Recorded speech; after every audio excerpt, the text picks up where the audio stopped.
1, 2, 3, go! Ano nangyari sa'yo? Ma! Ang bilis. Wala. Ang bilis. Pag namatay, ang bilis mo rin namatay. Yes, halip po kayo mga kabayan, aking mga mapagmahal and very generous sponsors, sa aking mga viewers, halip po kayo. Pasukin natin ang mansion ni Ate Gemma. Yes, excited na ako mga kabayan sa bahay. Dahil hindi namin to napasok nung nakaraan dahil hindi pa tuyo. So sa wakas, napapasok na rin namin. Siyempre, dito tayo mauna sa loob. Yes. Sabi nila, may nabasa ako sa komento mga kabayan.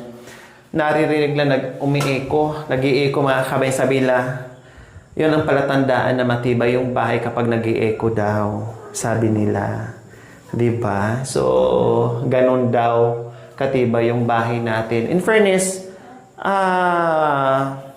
wala akong masabi sa paggawa ng bahay mga kabayan. Pulido naman talaga. Matibay naman talaga mga kabayan.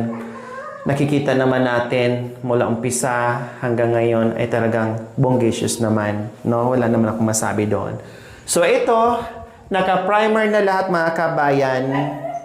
Skim coat, no? Naka-skim coat na siya mga kabayan. Pero kailangan pa rin dito ng primer. Kailangan pa rin ng primer po mga kabayan, pati dito sa itaas, bago tayo maglagay ng final color niya. Yes, mga light color lang tayo ngayon sa pintura dito sa bahay ni Ate Gemma. Para makalislis tayo mga kabayan, kaya ginawan to nilagyan ng skim coat para makalislis tayo. Pero sa labas po mga kabayan, hindi na mag-primer tayo dyan, din magpato ng final color. So ito na yung final natin.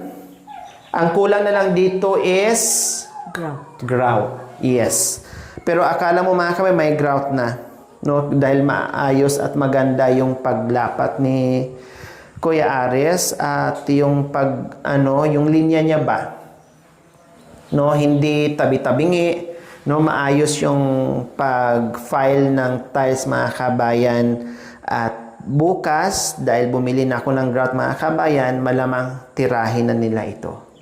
So ayan, ang kulang dito is grout at yung kulay niya. So punta tayo sa ating pangalawang kwarto.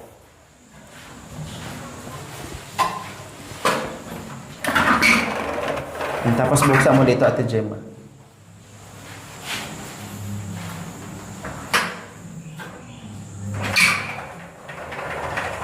Ayan. Tapos isarado mo rin.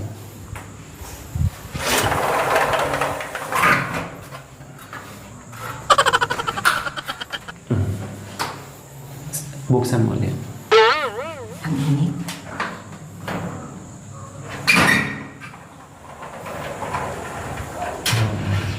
Sarado mo. Ala! Sige, isarado. Ayan. Isarado mo ulit. Ay, buksan mo ulit. Para hindi mainit. Ayan. May aircon. Pinapractice lang. Wow. Ganyan ang pagbukas. Diba? Baka gamitan mo kasi ng martilyo. Kung nabasag na. So, ayan mga kabayan, kung anong laki doon ay same din po. Ang laki dito, ganun din. Tapos na ang skim coat dito ay ready na siya para applyan na naman natin ng kahit first coating ng primer mga kabayan, okay na siya kasi medyo makapal na So kahit first coating, no problem, okay na siya, no? At doon na natin makita kung ano ba talaga, kung gaano kabongga ang bahay ni Ate Gemma. Kasi ngayon, nabunggahan na kayo, napapasana all na kayo, napapawaw na kayo. How much more kung malagyan na natin ng final color. Plus, syempre, dito tayo sa ating sala. Ito na yung ating sala mga kabayan. Kasama na ang ating lababo. Diba? Si bongacious ang bahay ni Ate Jima. Yes, meron ng lababo dito. Then, lalagyan na naman to bukas ni Kuya Ares sa ibaba. Yung itong side lang, hindi pwede dito kasi magbutas yan sila dito mga kabayan. Ito, mayroon na. Para lagyan ng or yung hosba. Diba? So, ayan, naka-ready na po mga kabayan.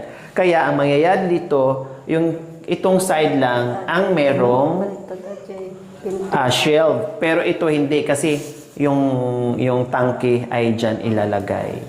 So, ganyan po mga kabayan. Diba? O, talagang hindi pa naalis yung plastic.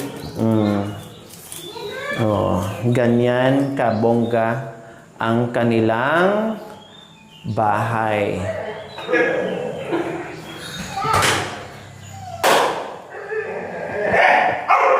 So ngayon mga kabayan, ito ang bagong dekorasyon ngayon at ito ang bagong CR ngayon mga kabayan.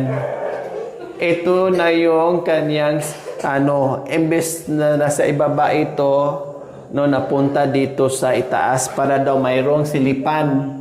No? Kung may tao ba dyan? May tao ba dyan? O meron nga, nandyan si Ate Gemma. Ano nangyari? Sapagkat kasi pinutulan nila yun. Kuya Ares! Talaga? Hindi. Tapos na. Kuya Ares! Nagulat ako. Sabi ko may bintana yung CR.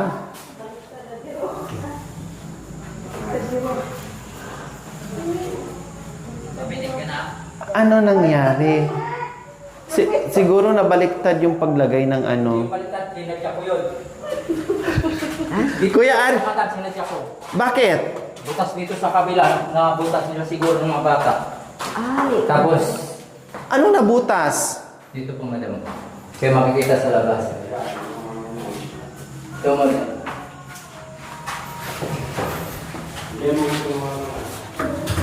Natama. May ano. Sa pagtatabasin ko dito, matatamaan to kaya dito, doon na lang akong tabas sa baba. Kasi umiksi na siya. Mm. So ngayon, binaliktad mo rin kasi may butas dito. Opo, para hindi makita doon sa labas. Patago na yan. O pero kung dito ka magtabas, matamaan Matamaan to. po din to. Kaya, Dahil maiksi na ito. mali po yung order na pan. Pero hindi na mapalitan yan. Ng ganito, hindi na pwede makabili ng ganyan. Pagbibili mo alam, kasama po yung Hamba. Hamba na naman. Kung akala ko, hindi pa naka-final lang yan, hindi pa naka-final yan. Yan na talaga ang Pwede ano niya. natin pero makikita sa labas yun. Pwedeng iganyan. Opo. Kaya lang nasa labas.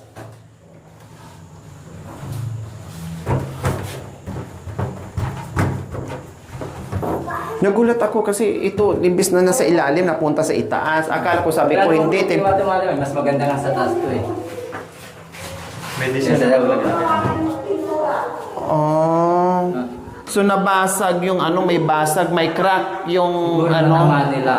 Kaya nakita ko kanina. May crack po mga kabayan yung pintuan. Kaya binaliktad na lang ni Kuya Ares. Paano pagbaliktarin mo to, Kuya? Igano mo lang. Oh, madam, tatanggalin lang ito. Ibabalik na din ako eh. Ganon. Ano Oh. magiging ganito, madam?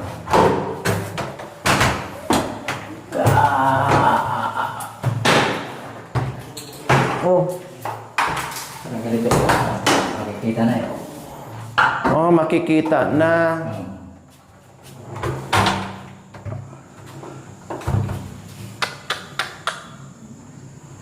May ano siya. Mga napaka nila siguro dun yan. Kasi doon ko nilagay sa ano yun. Saan mo linagay? Doon sa may hero. Ay.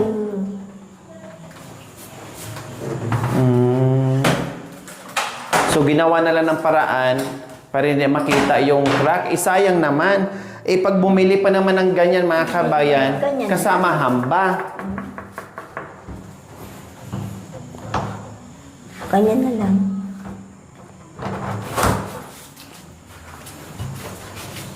Para hindi makita yung crack.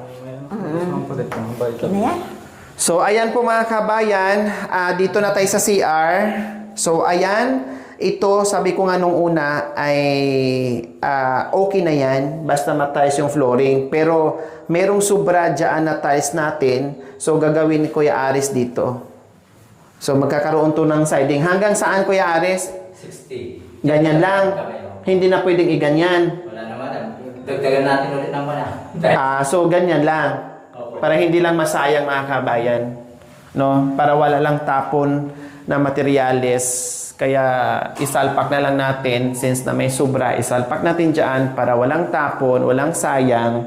Hindi naman din magamit sa iba. So, dyan na lang natin isalpak. Pero hindi nga po yan nakaplano. So, idagdag na lang natin dyan. Ilagay natin para mapakinabangan natin. Plus, kung meron pang mga ritaso-ritaso, ilagay na naman doon. Dito po. Ito. So, yung mga ritaso, dito. Ayan. Dito po natin ilagay para kahit papaano ay lalo siyang presentable tingnan at pantay sa kusina na sa natin, sa tiles natin sa loob at labas. Para pag upuan, syempre, no, mas lalong maganda na magiging Ano daw ni ano eh. okay yung upuan natin. O, 'di ba? So ganyan siya kabungga mga kabayan. Ang natin, ang terrace natin ay okay na po 'yan. No, okay na 'yan, nilagyan lang nila ng plywood para hindi magdudumi kasi nagpipintura sila dito mga kabayan. Kaya nilagyan nila ng nilagyan nila ng plywood. Kuya Aris, yung strainer nandito ha. Opo, madam. Ilagay ko isakay ko sa ano. Kanina pa yan. Kaya nga, baka may ipan. So nadali lang na siguro sa mga bata, mga kabayan. Oo, napakan siguro dahil doon sa sa labas. Hindi siguro ng mga bata. Okay lang, kahit nandoon sa itaas yung singawan niya, no problem. Up and down, pwede naman siya mga kabayan. At least hindi masayang kasi kapiraso lang naman yung yung na-crack mga kabayan para lang hindi pangit tingnan sa sa pagpasok mo, kita mo na kaagad yung yung butas. Binaliktad na lang ni Kuya Aris mga kabayan. So no problem. Yun lang naman yung yung problema. So ayan. O, di ba? Ayan po mga kabayan, o. Ito na yung terrace nila, hitsura ng terrace na mga kabayan. Ayan. Oh.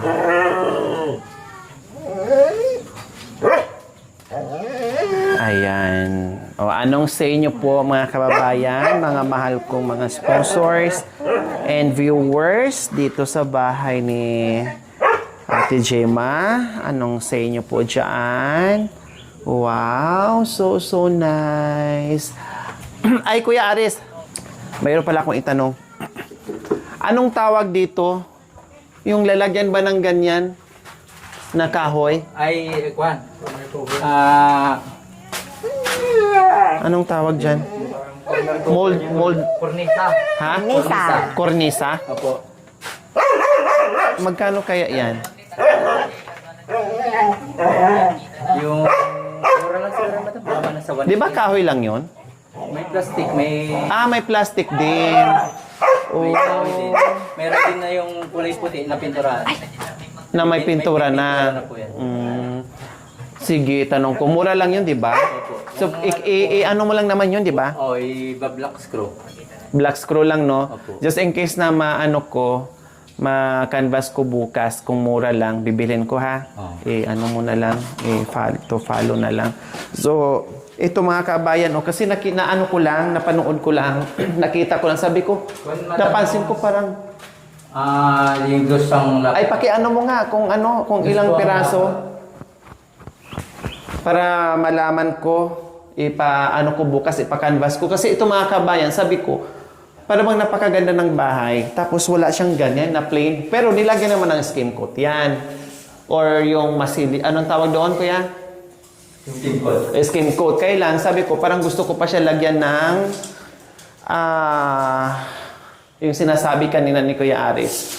Lahat, ano kuya, kung ilang piraso, kung kakayanin ng budget, i-go natin. Pero pag hindi, wala tayong choice. Kung ano yung mura, kung may kahoy kasi daw mga kabayan, no, may kahoy dyan at may plastic dyan. So saan kaya ang mas okay dyan? Parehas lang, Kuya Aris, kung kahoy or plastic? Sige mo yung pintura natin. Yung kahoy? Kahoy. Sige. Kahoy. Pa? Oo, sa labas para uniform.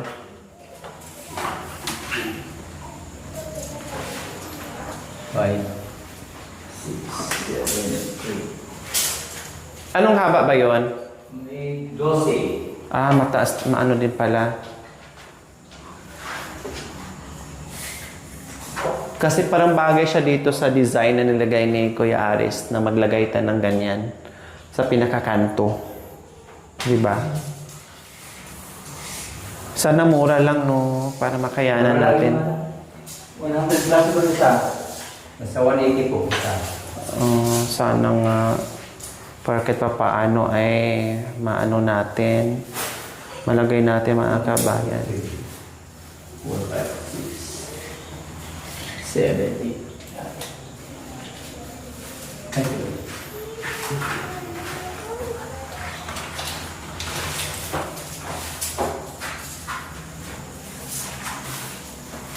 Tapos ano ko diyan, siyempre parang iba yung kulay niya, no? Ibahin ko yung kulay niya kung meron, ibahin ko yung kulay niya.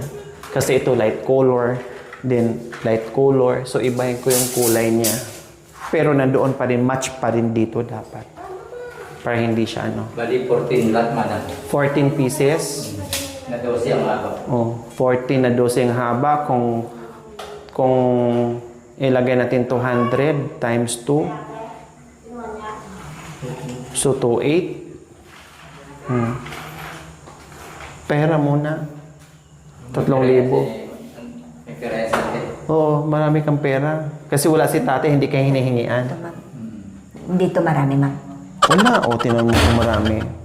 Ha? Ay, wala yung bag, Oh, ma'am. wala, di ba? Ikaw. Kasi wala na si tate ngayon, nakakaipon ka ng pera. Wala nang humihingi. Si madam naman. Noon, humingi naman siya. Ha? Noon, humingi naman siya. Humingi siya. So, okay. Buti lang naalala ko mga kabayan para bukas maitanong ko kung magkano at mapa-deliver ko para mahabol ni Kuya Aris habang meron pa siyang ginagawang iba. So, abangan niyo po mga kabayan. Okay? Sige, ipakita namin ngayon na naman ang update sa bahay ni Ate Gemma. So, ayan po mga kabayan.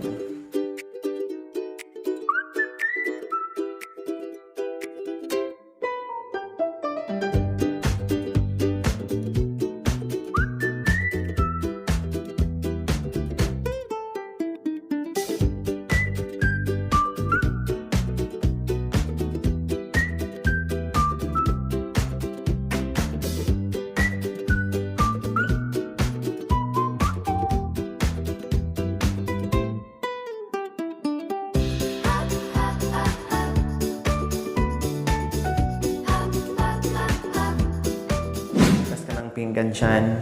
Yan. Oo, kunwari. Tapos, ikaw, galing ka sa labas.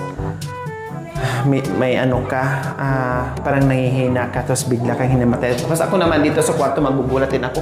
Ano yun? Tapos, siyempre, pag nanghina Ay, ang hinig Gemma, parang di ko na kaya mahimatay na ka. Mga ganon. Oo. Tapos, sabi, ano nangyari sa mga? Ano, ganon. Oo. Doon galing sa ano? Dito na ako.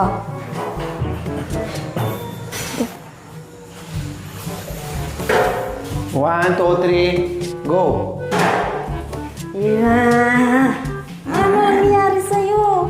Ma! Ang bilis. Wala. ang bilis. Pag namatay, ang bilis mo rin namatay. Siyempre, Gemma, parang nakakaramdam ako ng ano, Gemma. Di, Gemma! Abe, ang bilis. Ulit, Tapos sabi ni Ate Gemma, bakit, Mang? Ano nangyari sa'yo, Mang? Ay, ang ibig sabihin ka na naman. Mag-usap muna, Hindi man. Ganon. Pero mag-usap muna. Gemma, parang iba yung naramdaman ko, Gemma. sige na. Bakit, Ulit. Mang? Ano nangyari sa'yo, Mang? Ano? Ganon. Diyos ko, parang si Tatay humiga ka agad. Uy, talaga. Ulit. Balik na naman ako ni Madam. 1, 2, 3, pasok. Lima. Anong nangyari sa'yo? Langit ulo ko di Anong nangyari sa'yo? Ma! Sumagot ka muna, Ano yun? Nalagutan ka ng hininga agad-agad? Pwede, ginawa ko lang, mayroon naman akong ginawa doon, Gemma. Ito na naramdaman ko. Ay, gano'n. Kala ko hindi ako yung sasagot, Madam. Basta may ganang gano'n. Para lang, Lando.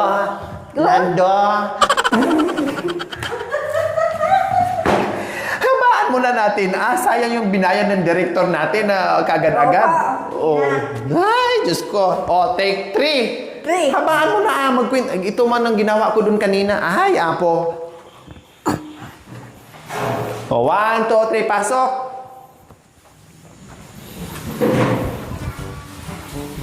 Lima.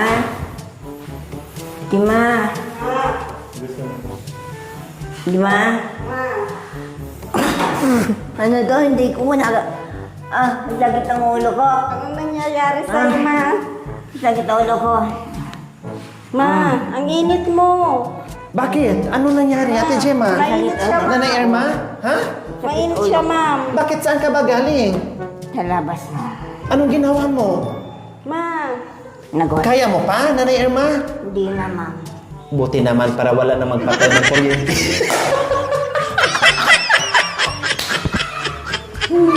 Ay, talaga! Kasi magpatay ng kuryente, mawala sa... Wala na, gano'n ni Madam. Ay, talaga. Ito na yun, hindi na. Takot pala matuluyan.